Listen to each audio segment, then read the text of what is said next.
Deus, muito obrigado, Senhor, por esse dia. Obrigado por tudo que o Senhor tem feito por nós. Obrigado, Senhor, pela sua misericórdia e porque o Senhor tem cuidado de nós. Deus, cuida do nosso coração agora, coloca o nosso coração no Senhor para que a gente possa ter um momento bom, descontraído, de aprender mais do Senhor e da sua palavra. Que eu te peço, Deus, no nome de Jesus. Amém. Então tá. O tema de hoje era sobre como falar de Jesus para um ateu, né? Então eu pensei em falar sobre ateísmo, sobre religião, sobre fé e ciência e tentar dar uma pincelada por tudo isso. Primeira coisa antes disso, eu queria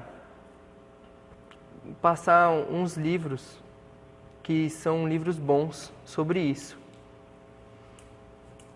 Tem um livro do Timothy Keller, chama A Fé na Era do Ceticismo.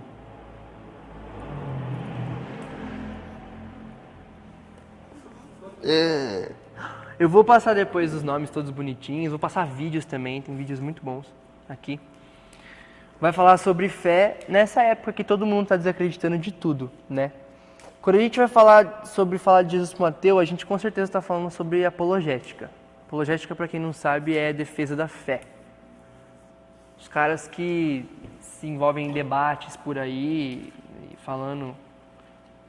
debatendo com outras pessoas sobre fé, grandes teólogos assim, são apologetas. E a gente, em certo sentido, é também, porque toda vez que a gente defende a nossa fé, a gente está fazendo apologética. E apologética, existem vários ramos da apologética, da defesa da fé, que é o ramo, dividindo assim em três, é o ramo do evidencialismo, da apologética clássica e pressuposicionalismo.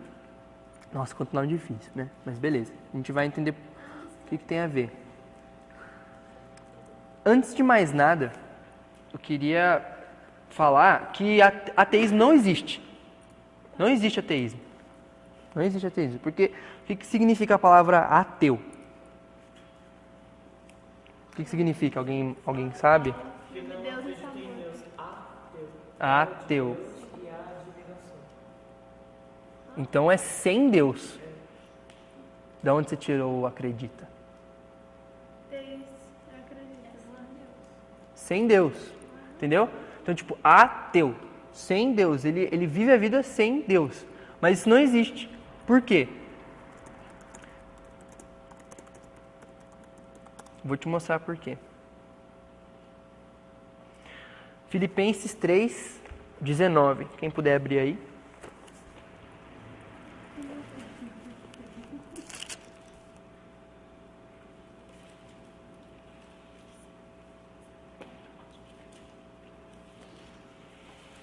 Filipenses 3, 18 e 19. Vou ler para vocês. Pois como já lhes disse repetidas vezes, e agora repito com lágrimas, há muitos que vivem como inimigos da cruz de Cristo. Esses são os ateus. O destino deles é a perdição, e o seu Deus é o estômago.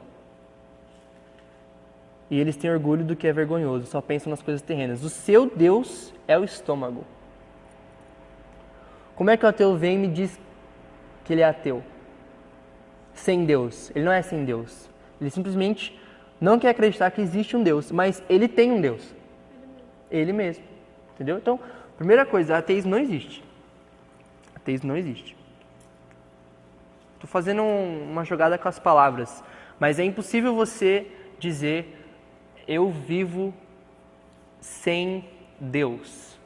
Porque quando você fala isso, a partir do momento que você fala isso, você está vivendo como sendo o seu próprio Deus. Você se faz o seu Deus. Claro que se falar isso para um ateu, ele vai rir da sua cara, porque ele não entende o que é isso. Tipo, eu sou o meu próprio Deus. Mas no fundo é isso. Então vamos lá. Quando você pergunta para mim como falar de Jesus para um ateu, eu vou falar para você como você fala de Jesus para qualquer outra pessoa. O que você fala para essa pessoa? Ué, fala do Evangelho. E se a palavra de Deus não for aquilo que transforma, nada mais vai transformar. O que acontece? Existem, que nem eu falei, quando você falar de Jesus por um ateu, eu entendo que o que você, na verdade, quer dizer é desses debates que acontecem, de provar que Deus existe, de todo esse negócio do filme Deus não está morto. Entendeu? Que, por sinal, é bom a gente mencionar também, porque eu não gosto daquele filme. Não gosto. Eu acho uma péssima maneira de se lidar com o ateu. O jeito que aquele garoto tratou o professor no debate, eu acho que foi um jeito muito, muito errado. Ele não fez nada de errado em manter a sua posição de fé, não deve fazer mesmo. Uma vez eu tinha que fazer um texto que eu sei que o professor queria que eu escrevesse, mas eu não escrevi o que ele queria que eu escrevesse. Eu escrevi de Deus, escrevi de fé, de religião, falei assim, Deus falou que isso ia acontecer, e isso está na Bíblia, e falei. Beleza, até aí tudo bem. Mas quando ele se propõe um debate, primeiro, os argumentos que ele usou, eu achei muito ruins, e eu vou explicar por quê. E o que ele fez com o professor, porque ele percebeu que o professor tinha algo contra Deus, porque tinha acontecido alguma coisa na história dele. Então ele expôs o professor na frente da classe, por algo pessoal. E, cara, nenhum ateu olharia para aquele professor e falaria assim, isso é a gente. Não, entendeu? Ele ia falar, velho, nenhum ateu é assim. Um ateu assistindo esse filme ia falar assim, velho, nenhum ateu é igual a esse professor aí. Nenhum. Porque nunca que ele ia demonstrar que ele tem raiva de um suposto Deus porque a mãe dele, a avó dele, nem lembro quem que era, morreu. E o cara, o cristão, aproveitou disso para fazer uma jogada em cima do emocional do professor. Isso não está certo. Se a gente percebesse isso, a gente tinha que falar assim, então peraí, professor, então a gente vai conversar depois. Porque você está trazendo uma bagagem emocional aqui no debate, entendeu? A gente está debatendo, nos termos daquele debate, era debater os argumentos, os fatos, né? Mas aí que tá. De que adianta você apontar evidências concretas da existência de Deus para um ateu? Essas evidências é o que tem um cara chamado Davi Charles Gomes que ele fala. O fato, a partir do momento que eu vejo o fato, ele se torna subjetivo para mim, porque eu tenho uma bagagem emocional, o jeito que eu vejo os fatos é diferente para cada um, entendeu? Então eu posso ver um fato de uma maneira, outra pessoa pode ver outro fato de outra maneira. Entendeu? Então, por exemplo, eu posso achar que, vamos supor, né, isso acontece muito, a Marina pode falar bastante, é psicologista também, a pessoa é molestada quando ela é criança e hoje ela não consegue se relacionar com nenhum homem, porque ela vê o homem como alguém não digno de confiança. Então você vê, ela enxerga os fatos com toda a bagagem que ela traz. Então os fatos, as evidências que a gente pode ver ou tentar comprovar, entre aspas, geralmente não são, digamos assim, seriam argumentos para a gente chamar a atenção do cara que está estudando a gente, entendeu? Cara, você já parou para pensar no céu, no sol, na criação, que tudo acontece, de onde você acha que isso veio, entendeu? Algum argumento assim pode simplesmente, chamar a atenção do cara, mas nunca, em nenhum sentido, vai promover a fé cristã para ele. Não vai, porque o evangelho não é essas evidências, entendeu? O evangelho é, você é pecador, você precisa de um Salvador, o Salvador veio, ele é Jesus Cristo, ele está aqui para te salvar, transformar seu coração, te dar uma nova vida, para você ser amigo de Deus e não inimigo de Deus. Por isso que essa é a apologética evidencialista. Você vê, um cara chama William Lane Craig, ele é um apologeta evidencialista, ele debate a fé com esses argumentos. Tem até um argumento muito interessante, que é o argumento moral que ele usa. Ele fala assim, da onde vem o seu senso do que é certo e errado? Entendeu? Da onde?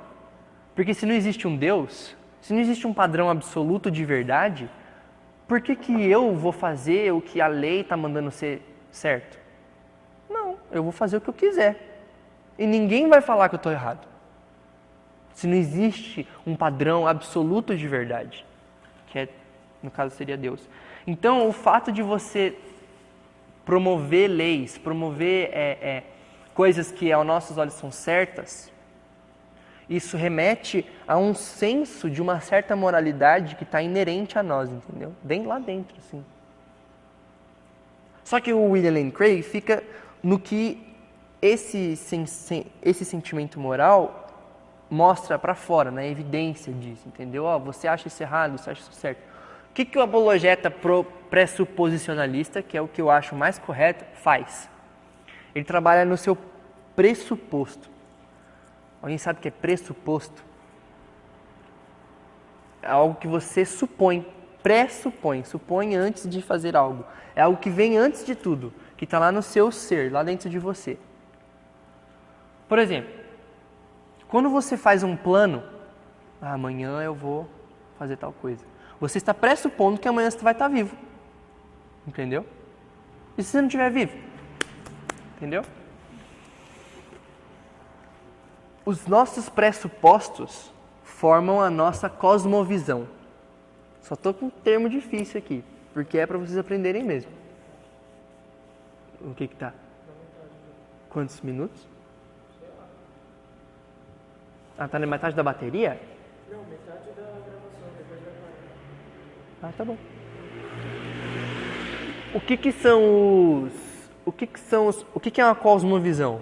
Se você desmembrar a palavra, cosmovisão. É a visão do cosmos. É a visão que você tem do mundo.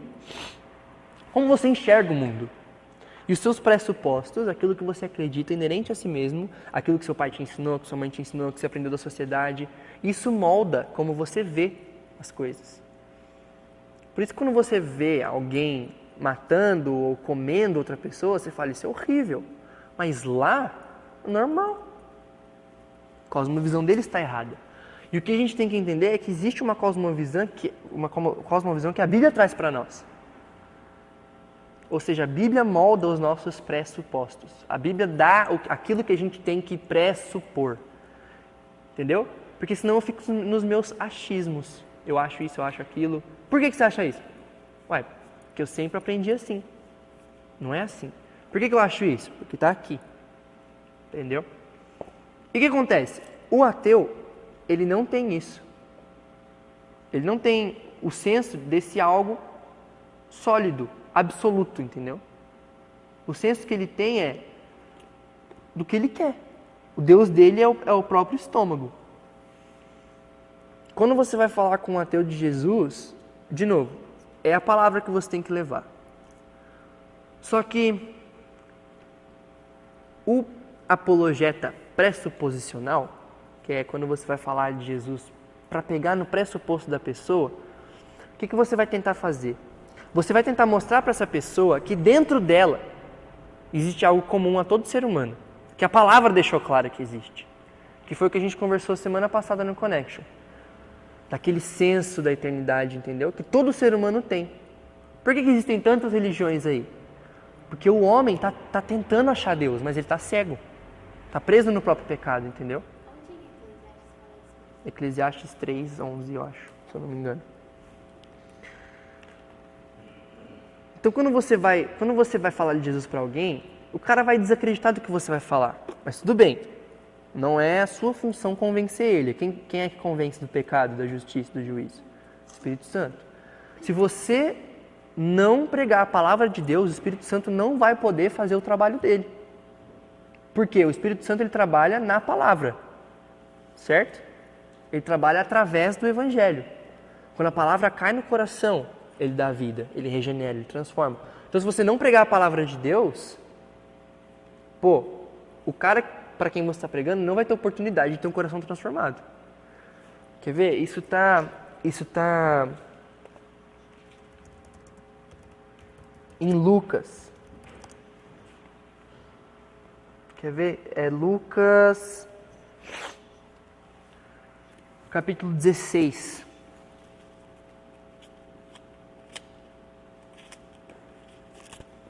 Lucas capítulo 16, versículo 19. Até o 31. Eu não vou ler tudo. Eu vou ler só o último versículo, mas eu vou contar a história. Lucas 16, 19 ao 31. É uma parábola de um cara que foi para o inferno, um rico, e um pobre que foi para o céu. E esse rico sempre desprezou esse pobre. Só que um dia o pobre estava no céu e o rico estava no inferno. E aí ele falou pro pobre que estava lá, por favor, me ajuda. Me dá uma gotinha de água para eu poder molhar minha boca, sabe? Aí ele falou, não posso, não dá. Você foi para aí e já era. Aí ele fala assim, por favor, fala lá para minha família que o céu, que o inferno existe mesmo. Fala lá para eles. E aí ele falou, não dá para fazer isso. Então, sei lá, manda um anjo para falar para eles que o inferno é de verdade. Porque eu não acreditei nisso e agora eu tô aqui. E aí o Abraão, né, que está falando com ele, responde assim, se não ouvem a Moisés e aos profetas, tampouco se deixarão convencer, ainda que ressuscite alguém dentre os mortos. Então o que ele está falando assim, cara, eles têm a Bíblia na mão deles.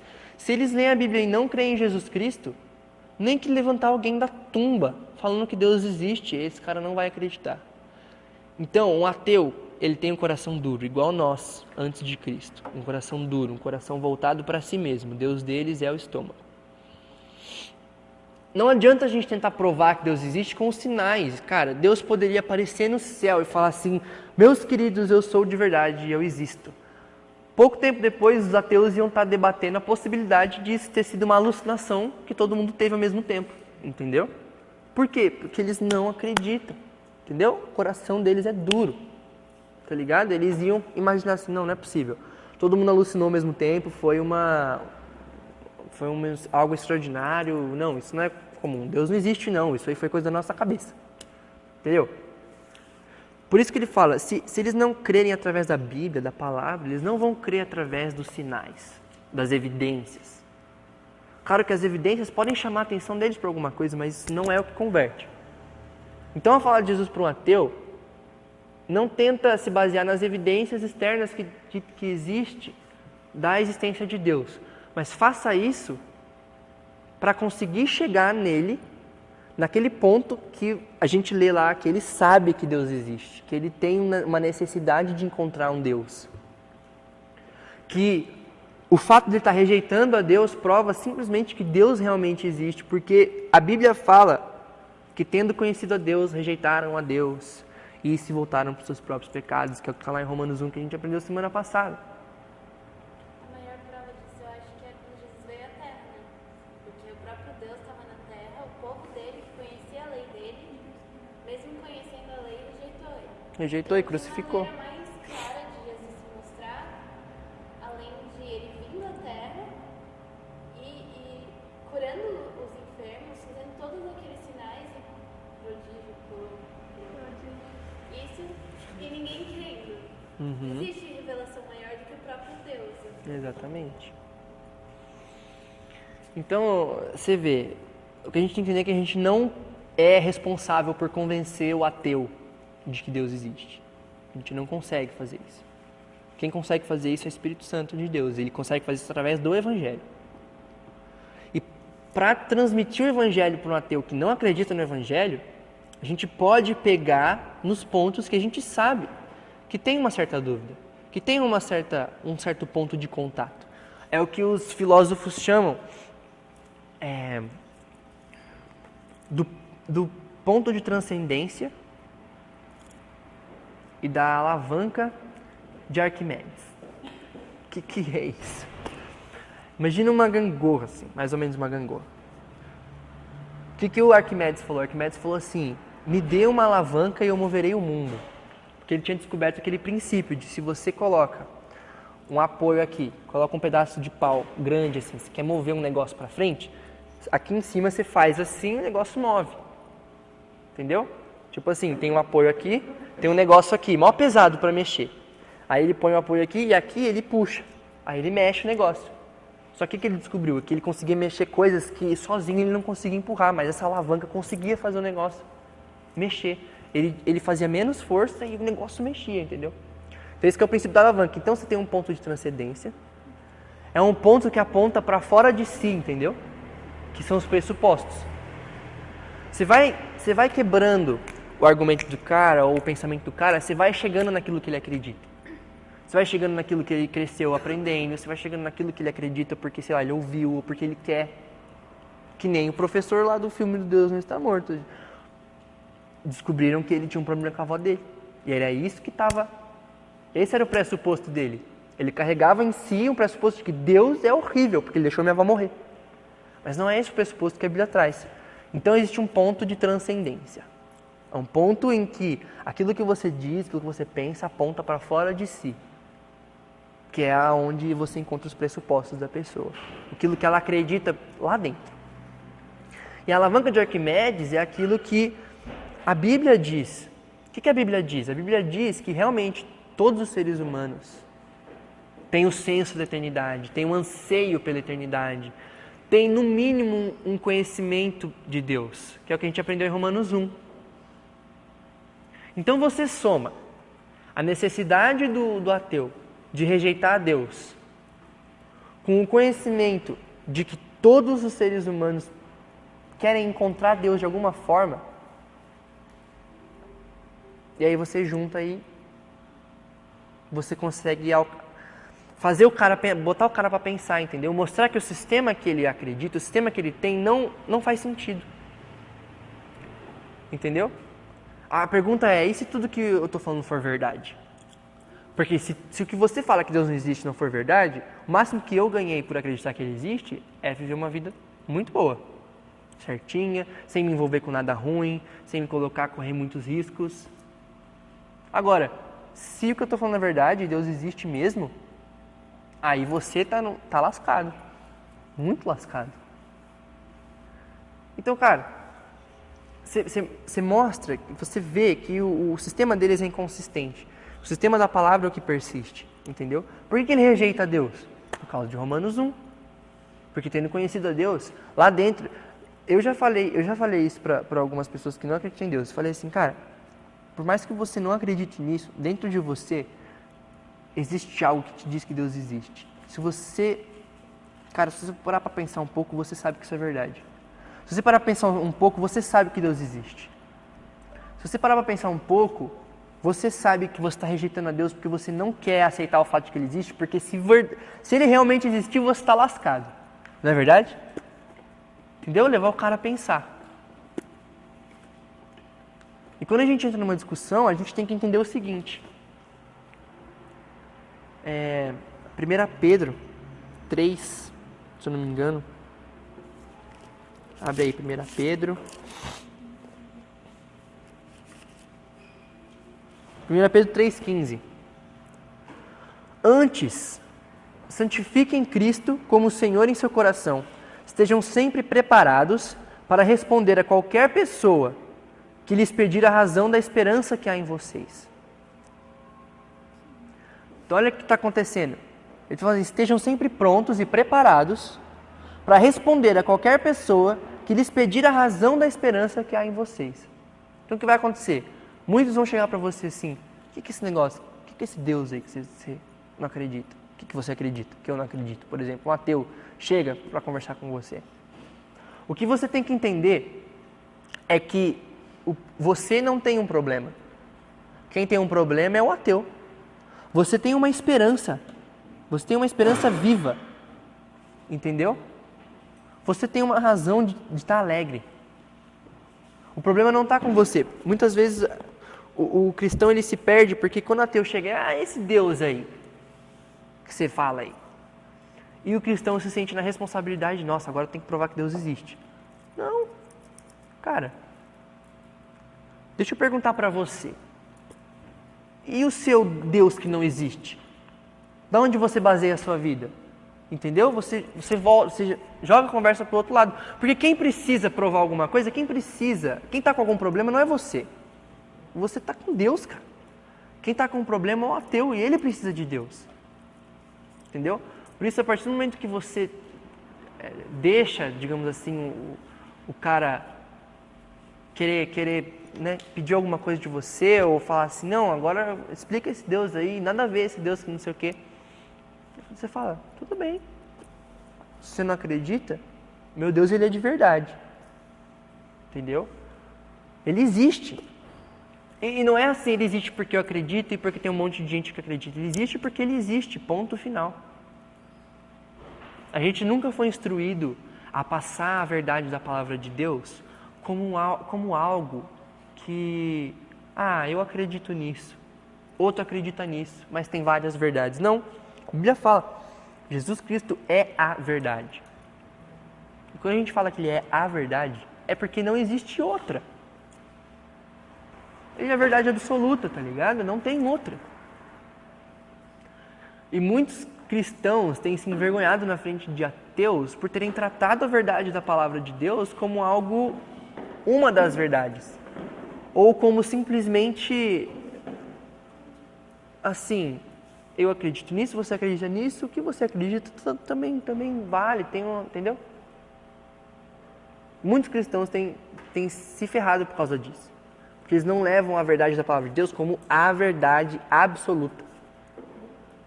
E o ateu vai pensar assim, mas você está sendo mó pretensioso ou arrogante de falar que a sua verdade é a verdade certa. Aí eu falei, você fala assim, tudo bem, eu estou falando a minha verdade porque ela é a verdade, independente se eu creio, se outro crê, se outro não crê. Ela é a verdade. E foi o próprio Deus que mandou eu falar assim, porque Ele é a realidade, Ele é a verdade, entendeu? Meu brother, se você não acreditar, quem está com sérios problemas é você, entendeu? Mas eu estou aqui para te ajudar. Então você vê, você chega naquele ponto em que os pressupostos da pessoa, em que o sistema que a pessoa vive, que a pessoa pensa, é revelado. Então você vê, você fala, você nunca parou para pensar por que existem tantas religiões? Você nunca parou para pensar que essas diversas religiões é uma necessidade que existe dentro do homem de encontrar um Deus? Você já parou para pensar que você é o seu próprio Deus? Que você nunca está servindo ninguém? Você está servindo alguém, nem que seja o seu próprio coração? Você vai lá no âmago da pessoa, entendeu? Você discute o que está lá no fundo. Não o superficial, porque a evidência tal, porque os cientistas comprovaram que o Big Bang não existiu. Cara, o ateu não está nem aí para isso, entendeu? Ele não está nem aí para isso. E o Espírito Santo não vai conseguir convencer ele se você falar que os cientistas provaram que o Big Bang não existe. Por isso que, quando você fala de Jesus para um ateu, você tem que entender onde ele está. Ele é o Deus dele, entendeu? Ele é o próprio Deus, ele vive para si. Ele tem uma necessidade de negar a Deus. E isso é uma prova que Deus existe. Porque, entendeu? Não faz sentido, se Deus não existe, o cara ter que negar tanto assim. Porque se Deus realmente não existe, quem está bobo são os cristãos. Deixa os cristãos acreditar que Deus existe, cara. Entendeu? O que o ateu tem a ver com isso? Essa necessidade tão grande de falar, não, ele não existe. Mostra que de fato ele existe. Mostra que realmente é assim que funciona. Então você vai atacando o âmago e a pessoa vai percebendo, cara, o jeito que eu estou pensando, o jeito que eu estou vivendo, os meus pressupostos não fazem sentido se eu parar para pensar. Você não está lá com o intuito de, vou te mostrar, vou desconstruir toda a sua maneira de pensar. Não, você está lá para falar a palavra de Deus, entendeu? Aí ele chega na conclusão, não, beleza. Não, realmente. Eu estou pensando errado. Realmente, o jeito que eu penso não faz sentido. E agora? Agora a gente vai conversar, então. E aí, Jesus, você tem que entender, você peca, você é pecador, Deus é santo, por isso qualquer pecado cometido contra Deus é digno da maior punição. Você vai ser punido, eu vou ser punido, a gente está fadado a ser punido. Mas Deus mandou Jesus Cristo para morrer no seu lugar, no meu lugar, se você crê nele. Se você crê nele, aquele sacrifício, a perfeita justiça dele vai para você. Perdoa os seus pecados, te dá uma nova vida. Preenche esse vazio que tem em você de uma maneira que você não pode imaginar. Entendeu? Evangelho. O evangelho é que vai converter o cara. Não é a discussão das evidências. Por isso que você vê no filme do Deus Não Está Morto, O que o cara usou para debater com o professor?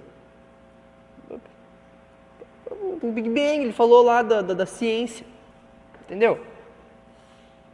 Por isso que não faz sentido nenhum aquele filme, porque no final o professor ele aceita Jesus. Primeiro que isso é um final extremamente feliz, né? Totalmente distante da realidade. E no final o cara aceita Jesus Cristo sem ter um mínimo de conhecimento da palavra de Deus. A única coisa que aconteceu ao longo do filme foi o cara falando que as evidências da natureza mostram que Deus existe. E no final o pastor falando, se você você aceitar Jesus como seu Salvador, você pode ser salvo. E aí, quero. Entendeu? Não estou falando que não dá para você ser salvo no leito de morte. Não, dá sim. Mas aquele filme deixa essa lacuna gigantesca, entendeu? Aqueles argumentos que o menino usou foram argumentos evidencialistas, que não em nada colaboram com a propagação da palavra de Deus. Entendeu? Porque ele não falou da palavra de Deus, ele falou porque aqui, não sei o que, e criou tudo e tal. E eu falo assim, não, mas a Bíblia fala que Deus criou. Ué, mas eu falo que Deus não criou. E aí? Entendeu? Então, se for ficar pegando nas evidências, é o que eu falei, se você tiver bons argumentos, boas evidências, você pode chamar a atenção do cara. Tá bom, então, o que você tem para me dizer? Entendeu? Só que quando você vai no âmago do cara, no que ele pensa, no que ele, sabe, no modo de viver dele, no modo de pensar dele, você vê, você atinge um patamar muito mais profundo, que a palavra de Deus vai confrontar, vai falar, está errado, e o Espírito Santo vai poder agir. Entendeu? Da mesma forma que Hebreus 11 fala que a fé é uma certeza de fatos, ou seja, a fé, ela é racional, fé e a ciência não deveriam se anular. A fé e o racional não deveriam se anular, mas eles são a mesma coisa, entendeu? Eu creio em Deus com a minha mente, não com o meu emocional, algo místico, sobrenatural apenas. Não, eu entendo, eu compreendo, Jesus Cristo veio, Jesus Cristo morreu. E o meu relacionamento com Deus é místico, é sobrenatural, eu não sei como isso acontece, mas de alguma forma eu estou unido com Deus, entendeu? Só que isso não anula a razão. A fé é uma certeza daquilo que não se vê, convicção de fatos que se esperam, principalmente no contexto dos heróis da fé que esperavam a Cristo, né? Fé é certeza, fé é razão também. Então, existe muito para falar sobre isso, sobre fé, religião, ateísmo e blá blá blá. Mas se você quer saber como falar de Jesus para um ateu, você tem que falar da santidade de Deus, da grande pecaminosidade do homem, que ele pecou também, da necessidade que ele tem de um Salvador, do amor que Deus demonstrou ao mandar Jesus, de tudo que ele oferece na salvação e do fim de todas as coisas, né? Eu tenho um livro, eu deixei um livro aqui, né? A Fé na Era do Ceticismo. Eu tenho mais 3 livros. Um que chama Apologética para a Glória de Deus, do John Frame. Apologética Cristã, do Cornelius Van Til. Esse Cornelius Van Til é um cara que escreve muito bem. Escreveu, né? Ele morreu já. Sobre apologética. E Defendendo Sua Fé, do R.C. Sproul. Esses livros são bons. Outro que esse R.C. Sproul escreveu é Introdução à Filosofia. Pro cristão. Entendeu? Ele escreveu pro cristão. Porque é necessário que no mundo que a gente vive hoje, a gente saiba disso. Porque o mundo tá se baseando nesse lado, mas tá cometendo erros de lógica que eles não percebem, entendeu? Tipo esse do argumento moral. Ah, Deus não existe, então da onde vem o certo e o errado, entendeu? Se não existe um padrão absoluto para o certo e errado. Então você vê, a gente tem que saber um pouco de filosofia, assim. Não sei se você vai ler esse livro, se você vai comprar, mas esses livros sobre apologética são muito bons para dar base, para ajudar, para mostrar como você leva uma argumentação, o que você está fazendo, como que você leva o evangelho pro ateu, sem gastar seus esforços no tentar mostrar evidências, entendeu?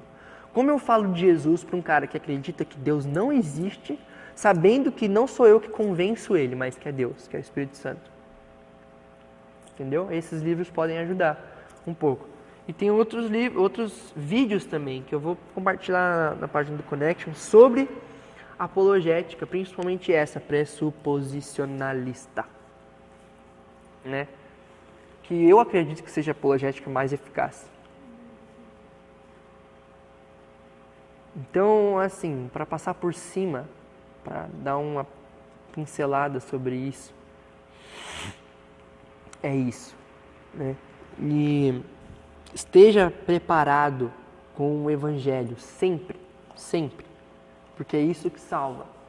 Você pode não ter conhecimento nenhum de filosofia para debater com um ateu, para debater com um cara assim, mas se você tem o evangelho, cara, você tem todo o necessário. Entendeu? Então vamos orar. Eu vou compartilhar esses links no Connection lá, para vocês verem, quem sabe procurarem sobre o assunto, porque existe muito material aberto na internet que você pode ler sobre isso. Mas então, vamos orar. Senhor Deus, muito obrigado, Pai, por tudo que o Senhor tem feito por nós. Obrigado, Senhor, porque o Senhor nos mandou, Deus, pregar o Evangelho para toda criatura, inclusive para aqueles que não acreditam que o Senhor existe, que desprezam o conhecimento do Senhor. Deus nos dá sabedoria para tratar com essas pessoas, nos dá sabedoria, Deus, para falar do Teu amor, para não ser arrogante, Deus, não se achar superior, mas para transmitir a Tua verdade com fidelidade, Deus, a Tua palavra, porque nós vimos aqui que se não for pela palavra, não existe outra maneira de convencer o pecador de quanto ele é pecaminoso e precisa do Senhor. Então nos ajuda, Pai, nos prepara para falar, Deus, com os ateus, com os homossexuais, com os perdidos, Deus, que estão aí, que Te odeiam, Deus. Nos prepara, nos capacita para falar com eles, Deus, a verdade da Tua palavra. É o que eu Te peço e Te agradeço no nome de Jesus. Amém.